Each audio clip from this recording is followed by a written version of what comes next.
YouTuber Harsha Sai కేసులో పోలీసులు దర్యాప్తు ముమ్మరం చేశారు. హర్ష సాయికి లుకౌట్ నోటీసులు జారీ చేశారు నార్సింగ్ పోలీసులు. ఇప్పటికే హర్ష సాయిపై పోలీసులు కేసు నమోదు చేశారు. మెగా సినిమా కాపీరైట్స్ కోసం తనపై లైంగిక దాడికి పాల్పడ్డారని బాధితురాలు హర్ష సాయిపై ఫిర్యాదు చేసింది. ప్రస్తుతం పరారీలో ఉన్న హర్ష సాయి కోసం గాలింపు చర్యలు కొనసాగుతున్నాయి.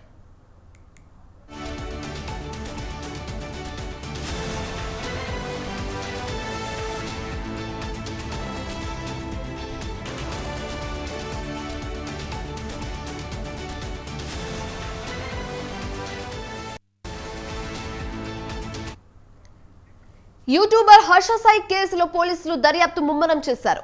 హర్ష సాయికి లుకౌట్ నోటీసులు జారీ చేశారు నార్సింగ్ పోలీసులు. ఇప్పటికే హర్ష సాయిపై పోలీసులు కేసు నమోదు చేశారు. మెగా సినిమా కాపీ రైట్స్ కోసం తనపై లైంగిక దాడికి పాల్పడ్డారని బాధితురాలు హర్ష సాయిపై ఫిర్యాదు చేసింది. ప్రస్తుతం పరారీలో ఉన్న హర్ష సాయి కోసం గాలింపు చర్యలు కొనసాగుతున్నాయి. ఇదే అంశానికి సంబంధించి మరింత తాజా సమాచారం మా కరెస్పాండెంట్ పవన్ ఫోన్ ద్వారా అందిస్తారు. పవన్, చెప్పండి. యూట్యూబర్ హర్ష సాయి సంబంధించి పోలీసులు కేసును దర్యాప్తు మోరం చేశారు. ముఖ్యంగా చూస్తే యూట్యూబర్ హర్ష సాయి గురించి కూడా పోలీసులు పట్టుకోవడానికి ప్రయత్నించడంతో అతను పరాల్లో ఉండడంతో లుకౌట్ నోటీసులు కూడా జారీ చేశారు నార్సింగ్ పోలీసులు.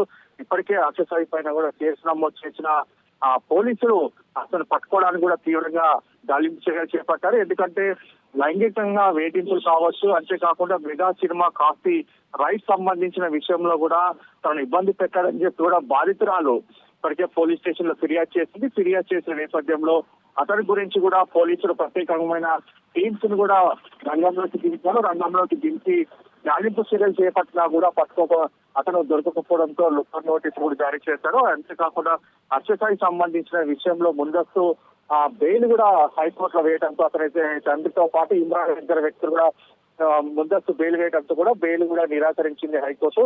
అయితే పోలీసులు మాత్రము త్వరలో పట్టుకుంటామని చెప్పి కూడా మరోవైపు పోలీసులు అంటున్న పరిస్థితి కనిపిస్తుంది. ప్రస్తుతం హర్ష సాయి ఎక్కడున్నాడని సంబంధించిన విషయంలోనే పోలీసులు ఇంకా గాలింపు చర్యలు కూడా చేపడుతున్నారు.